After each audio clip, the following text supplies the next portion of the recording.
बिस्मिल्लाहिर्रहमानिर्रहीम। अस्सलाम वालेकुम। उम्मीद करता हूँ आप सब खैरियत से होंगे। शुरू करने से पहले एक बहुत इंपॉर्टेंट एक नोटिस है, वो ये है कि अगर आप इस वीडियो को गौर से देखने के साथ साथ समझ भी लेते हैं तो यूरोप में दाखिल होने का ये सबसे आसान और इजी रास्ता आपके लिए हो सकता है। मतलब आज एक ऐसे यूरोपियन कंट्रीज़ की डिटेल आपको दूंगा जिसे बहुत सारे दोस्त जानने के बावजूद भी इग्नोर करते हैं। बात करूं बेल्जियम की। अच्छा, बेल्जियम को बहुत सारे दोस्त जो हैं वो इग्नोर करते हैं, अप्लाई नहीं करते, उनको प्रोसेस नहीं पता, ये जो भी है। तो आज की इस वीडियो में बेल्जियम के एप्लीकेशन फॉर्म से लेके अपॉइंटमेंट प्रोसेस, डॉक्यूमेंट्स, सारी चीज़ें A to Z आपको स्टेप बाय स्टेप बताऊंगा। अच्छा, आपकी जगह मतलब मेरी जगह आपने अपने आप को बिठा लेना है और समझना है कि आप खुद ये सारा प्रोसेस कर रहे हैं, तो इंशाल्लाह 99% आप यूरोप का वीज़ा ले सकते हैं।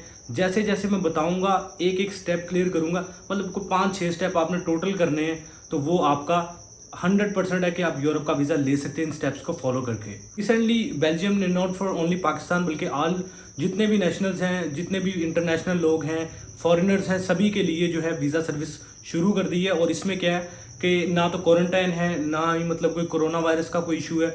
आप इजीली इमिग्रेशन क्रॉस करके बेल्जियम में जा सकते हैं। गौर से आपने सारे स्टेप समझने हैं, अपनी मेरी जगह आपने अपने आप को बिठा लेना है। अब हमने बेल्जियम का वीज़ा अप्लाई करना है, कहाँ से स्टार्ट करें? सबसे पहले आपने क्या काम करना है, वीज़ा एप्लीकेशन फॉर्म आपको चाहिए होगा, वो डिस्क्रिप्शन में लिंक दूंगा। चलते हैं लैपटॉप की स्क्रीन पे, आपको बताता हूँ कि आपने वो फॉर्म कैसे डाउनलोड करके फिलअप करना है।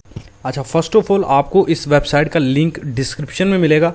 आपने क्या करना है, ये वीज़ा एप्लीकेशन फॉर्म है फॉर बेल्जियम। आपने क्या करना है, इसी तरह एज इट इज़ आपको लिंक डिस्क्रिप्शन में मिलेगा, आपने इसको ओपन कर लेना। ओपन करने के बाद आपने यहाँ पे नॉट रजिस्टर्ड येट इस पर क्लिक करना है, क्योंकि ऑलरेडी आपका अकाउंट नहीं होगा तो आपने अकाउंट अपना रजिस्टर्ड करना है।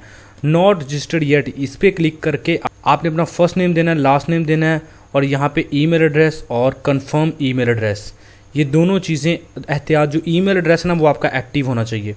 यहाँ पे क्लिक करके यहाँ पे इंग्लिश रहने देना है, टिक मार्क करके आपने रजिस्टर्ड पे क्लिक कर लेना है। जब आप रजिस्टर्ड पे क्लिक करेंगे आपका अकाउंट क्रिएट हो जाएगा। दोबारा आपसे लॉगिन के लिए कहेगा, और जो ईमेल पासवर्ड आपने यहाँ पे दिया होगा, ईमेल और आगे पासवर्ड मतलब रजिस्टर्ड करने के बाद, तो आपसे वही ईमेल पासवर्ड ये मांग के आपको लॉगिन कर देगा। जब आप लॉगिन हो जाएंगे फिर आपके सामने एक फॉर्म आ जाएगा। आप उसको ऑनलाइन भी फिलअप करके प्रिंट ले सकते हैं, अगर आप चाहें तो आप इसको डाउनलोड करके फिज़िकली उसको फिलअप करके उसका प्रिंट ले सकते हैं और उसको फिर यूज़ कर सकते हैं उस फॉर्म को। तो ये एप्लीकेशन फॉर्म जो है वो इस तरह आपने डाउनलोड करके उसको फिलअप करके उसका प्रिंट निकलवा के अपनी फाइल में अटैच कर लेना है, वीज़ा एप्लीकेशन फॉर्म।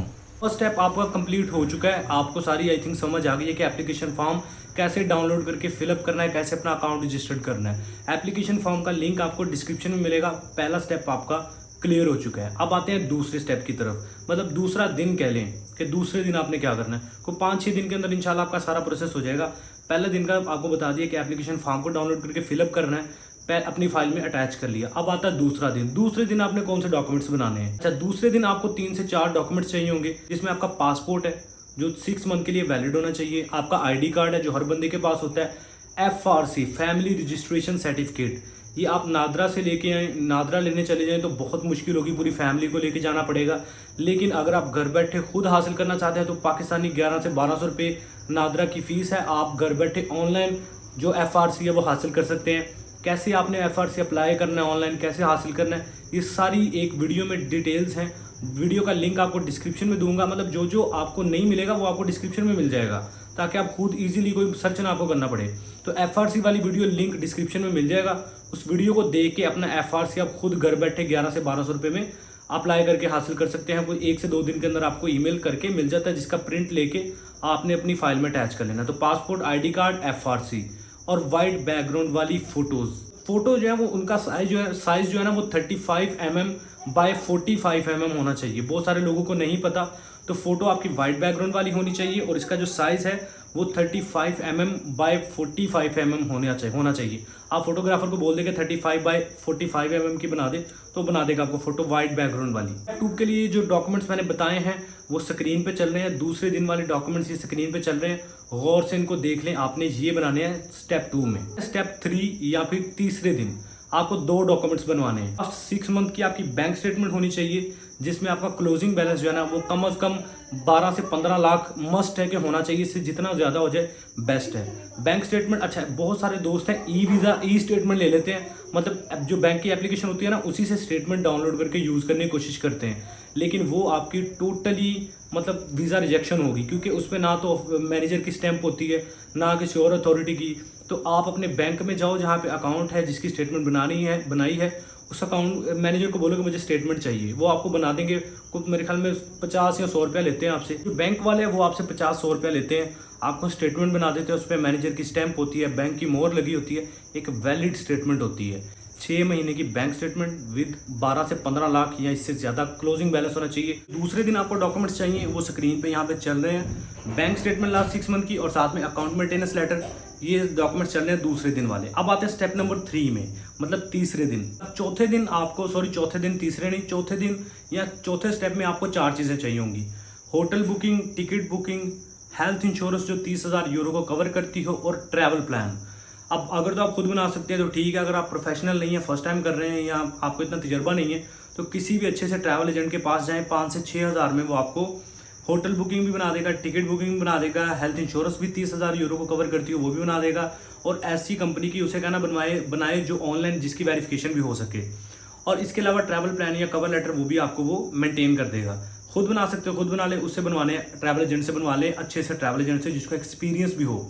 अच्छा, अब एक चीज़ आपने और ट्रैवल एजेंट को कहनी है, जब ये चौथे दिन वाले सारे काम आपने करवाने हैं, कि जो होटल बुकिंग है ना, वो ऐसा ना करें कि एक ही होटल की मतलब 10-15 नाइट्स बना दें, तो इस तरह तो एक फेक मतलब शो होगा ना। आप ऐसा करें कि अपना जो आपकी होटल बुकिंग है ना, वो 2 दिन किसी होटल में है, 2 दिन मतलब थोड़ा दूर होटल है वहाँ पे है, 2 दिन किसी और होटल में। तो इस तरह डिफरेंट प्लेसेस में होटल्स की बुकिंग करें, ताकि लगे कि ये बंदा वाकई टूरिस्ट है और ये डिफरेंट जगहों पे जाके रहेगा, घूमे फिरेगा। इस तरह एक प्रॉपर वे के साथ अपना काम करवाना है, ठीक है। ट्रैवल एजेंट का काम होता है सिर्फ उसने एक ही होटल की आपको टिकट बुकिंग करके दे देनी है, होटल की बुकिंग करके देनी है, एक ही होटल में 15-20 दिन बना देनी है। तो उसे कहें 3-4 होटल्स में डिफरेंट प्लेसेस पे बना के दे। चौथे दिन आपको डॉक्यूमेंट्स चाहिए, वो आपको चौथे स्टेप में वो आपको स्क्रीन पे चल रहे हैं, इनको गौर से समझ लें। आता है 5वां स्टेप। 5वें स्टेप में आपको वैक्सीन कार्ड और इसके अलावा पोलियो कार्ड आपका, और साथ पुलिस क्लियरेंस सर्टिफिकेट, ये तीनों चीज़ें आप बासानी ले सकते हैं, कोई मुश्किल नहीं है। पोलियो कार्ड जो है वो आपको फ्री में मिल जाता है, जो कोविड का कार्ड है वो 100-200 रुपये में आपको मिल जाता है, और बाकी जो पुलिस क्लियरेंस सर्टिफिकेट है वो भी 400-500 रुपये में आपको मिल जाता है। तो ये तीनों चीज़ें आपकी स्टेप 5 में आ जाएंगी। स्टेप 6 इंपॉर्टेंट है, इसको ज़रा गौर से समझ लें। स्टेप 6 में आती है आपकी जॉब या बिजनेस डिटेल्स। अब जो बंदे कुछ भी नहीं करते, पैसे हैं, उनका भी बताऊंगा। तो आप जॉब करते हैं तो आपने क्या करना है, आपकी जो सैलरी है ना वो सीधी आपके अकाउंट में आनी चाहिए, और दूसरे नंबर पे जो आपके अखराजात हैं, पर्सनल मतलब बैलेंस करना है, पेट्रोल डलवाना है, कोई ग्रोसरी खरीदनी है, कुछ भी करना है, तो ऑनलाइन ही उसके पैसे पे करें। अच्छा, बस यही आपका होना चाहिए। इस तरह आपकी स्टेटमेंट तैयार हो जाएगी, और 6 महीने की सैलरी स्लिप्स आपने अपनी कंपनी से बनवा लेनी है, वो साथ अटैच कर देनी है। जॉब वालों के लिए इतनी प्रॉब्लम नहीं है। जिन बंदे के पास जॉब नहीं है, बिजनेस नहीं है, उनका आगे बताऊंगा। अभी जॉब वाले का बता दिया, अब दूसरे नंबर पे जो बिजनेस करते हैं वो क्या करेंगे। अच्छा, बिजनेस वाले जो है ना, वो अपना बिजनेस के डॉक्यूमेंट्स, जिनमें आपका लेटर हेड है, जिनमें आपका विजिटिंग कार्ड है, और लेटर हेड पे आपका कवर लेटर आएगा, ठीक है। जो कवर लेटर या ट्रैवल प्लान है वो आपने कवर लेटर अपना लेटर हेड पे लिखना है, ठीक है। इसके साथ एनटीएन आपका मस्ट रिक्वायर्ड है। टैक्स रिटर्न्स बनवा लें, चैम्बर का कार्ड बनवा लें तो बहुत अच्छी बात है। नहीं है चैम्बर का कार्ड तो कोई इशू नहीं है, एम्बेसी की रिक्वायरमेंट नहीं है, लेकिन चैम्बर का कार्ड बनवा लें तो बहुत ज़्यादा वीज़ा लगने के चांसेस इंक्रीज हो जाते हैं। बाकी टैक्स रिटर्न और एनटीएन तो आपका मतलब वो 4-5 हज़ार रुपये में कोई भी आपको लॉयर जो वकील है बना के दे देगा। जो बंदा जॉब या बिजनेस कुछ भी नहीं करता, लेकिन स्टेटमेंट उसने पैसे जमा करवा के निकलवा के बना ली है, वो क्या करे, वो अपना एक लेटर हेड बनवाएगा, किसी भी टाइपिंग सेंटर से बनवा लें। फॉर वीज़ा अप्लाई करने के लिए आपको बता रहा हूँ, ये गलत नहीं है, आप इस पर्पज़ को यूज़ कर सकते हैं। वीज़ा लेने के लिए आप एक लेटर हेड बनवा लें अपनी कंपनी के नाम पे, 200-300 रुपये में कोई भी टाइपिंग सेंटर आपको बना के दे देगा। उस कंपनी जिस नाम का आपने लेटर हेड बनवाया है, चाहे फेक ही बनवाया है, उसका आपने एनटीएन निकलवा लेना, ठीक है। मतलब वीज़ा अप्लाई करने के लिए आपने यूज़ करना ना, जिस लेटर हेड पे जो आपने कंपनी जिस नाम से बनवाई है, उस कंपनी के नाम को रजिस्टर्ड कर ले अपने एनटीएन पे। ये आपका वकील ही सब कुछ कर देगा, वो 5-6 हज़ार लेगा, आपकी एनटीएन भी बना देगा, अपनी कंपनी रजिस्टर्ड आपकी करके आपको टैक्स रिटर्न भी 2 साल की ले देगा। अच्छा, अब जो लेटर हेड है वो आप टाइपिंग सेंटर से बनवा लें, उस पर कवर लेटर लिखवा लें। जॉब या बिजनेस वालों की टेंशन खत्म हो जाएगी, वो इसी लेटर हेड के बिहाफ पे अपना जॉब शो बिजनेस शो करके अपना कर सकते हैं सारा। 6 के अंदर जो डॉक्यूमेंट्स आपको चाहिए होंगे वो स्क्रीन पे चल रहे हैं, आप इनको गौर से देख सकते हैं। आपका आखिरी मरहला, मतलब ये जितने भी डॉक्यूमेंट्स आपने बनाए हैं स्टेप्स को फॉलो करके, अब आपने इनको सबमिट करना है। वो कैसे करना है उसका भी तरीकाकार सुन लें। आपको डिस्क्रिप्शन में VFS का लिंक मिलेगा। अपॉइंटमेंट कैसे लेनी है, आपको यहाँ पे स्क्रीनशॉट एक शो हो रहा है, इसमें है, ये है VFS की वेबसाइट, इसका लिंक आपको डिस्क्रिप्शन में मिलेगा। यहाँ पे आपको एक बॉक्स सेक्शन नज़र आ रहा है अपॉइंटमेंट का, आपने यहाँ पे क्लिक करना है। तो नेक्स्ट आपको इस तरह बुक अपॉइंटमेंट का एक आइकन शो होगा, वहाँ पे आपने क्लिक करना है और पेड होगी। आपका कोई मेरे ख्याल आइडिया नहीं है, कोई देख लेना यहाँ पे। तो आपने अपनी अपॉइंटमेंट जो है वो बुक कर लेनी है, ठीक है। जब आप अपनी अपॉइंटमेंट बुक कर लेंगे उसके बाद आप जो भी आपको दिन मिलेगा उस दिन आप जाके VFS जाओगे, अपने डॉक्यूमेंट्स और वीज़ा फीस दे के अप्लाई कर लेंगे अपने वीज़े के लिए। अब आते हैं जॉब के लिए। तो वहाँ पे बहुत सारी जॉब्स हैं यूरोप में, शेंजन में। जब आपको शेंजन वीज़ा मिल जाएगा 27 ममालिक में आप जा सकेंगे। जहाँ भी जॉब मिले अपने विजिट वीज़ा को वर्क वीज़ा में ईजिली कन्वर्ट कर सकते हैं। तो ये एक स्टेप वाइज मैंने आपको सारी चीज़ें A to Z समझाई हैं अब तसल्ली से, ताकि आप एक एक चीज़ को समझ सके, कोई आपके जहन में रहे ना कोई सवाल। तो आई होप सो आपको ये सारी इन्फॉर्मेशन समझ आई होगी। अगर आपको कुछ ना कुछ सीखने को मिला है तो लाइक करें। वीज़ा यूट्यूब चैनल को आप सब्सक्राइब भी कर सकते हैं for more visa information and jobs.